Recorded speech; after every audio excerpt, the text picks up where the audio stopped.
Hi all, இன்னைக்கான topic என்னன்னா விக்கல் எப்படி வருது, அதை எப்படிலாம் கண்ட்ரோல் பண்ணலாம் அப்படின்றத இன்னைக்கு பார்க்க போகிறோம். ஃபர்ஸ்ட் ஒன், விக்கல் எப்படி வருதுன்னா நம்ம கடகடன் சாப்பிட்றதுனாலையோ இல்லை கார்பனைஸ் ட்ரிங்க்ஸ் நிறைய எடுத்துக்கிறதுனாலையோ இல்லை ஒரு ஸ்ட்ரெஸ்ஸோ எக்ஸைட்மெண்ட்டோ இந்த மாதிரி சுச்சுவேஷனில் என்ன ஃபஸ்ட்டு ஸ்டார்ட் ஆகும், இதான் ட்ரிகரிங் ஃபேக்டர். இது போய் நம்மளோட ப்ரீத்திங்க்கு யூஸ் ஆகிற மசில் அண்ட் நர்வை போய் ட்ரிகர் பண்ணும்.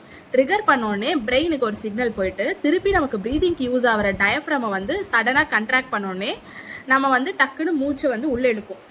இழுத்த உடனே நம்ம பாடியில் க்ளாட்டஸ்ன்னு சொல்லிட்டு ஒரு பார்ட் இருக்குது. அந்த பார்ட் சடனாக க்ளோஸ் ஆகும்போது வர சவுண்டு தான் அந்த ஹிக்கப்ஸ்க்கு, நமக்கு விக்கலுக்கு வரும்போது வர சவுண்ட். ஸோ இது எப்படிலாம் நம்ம வரும்போது எப்படி அதை ஸ்டாப் பண்ணலாம் அப்படின்றது தான் இப்போ பார்க்க போகிறோம். எப்படிலாம் ஸ்டாப் பண்ணலாம்னா பிரெத் ஹோல்ட் பண்ணலாம். அண்ட் தென் வேல் சேவ் பண்ணலாம். லைக் நோஸையும் மவுத்தையும் க்ளோஸ் பண்ணிவிட்டு ஃபோர்ஸ்ஃபுல்லாக நம்ம எக்ஸேல் பண்ண ட்ரை பண்ணோம்னா ஹிக்கப் ஸ்டாப் ஆகும். அண்ட் தென் இந்த வீடியோ பிடிச்சிருந்தா உங்கள் ஃப்ரெண்ட்ஸ்க்கு ஷேர் பண்ணுங்கள். மறக்காமல் ஸ்டூடெண்ட்ஸ் படிஸை ஃபாலோ பண்ணுங்கள். And thank you.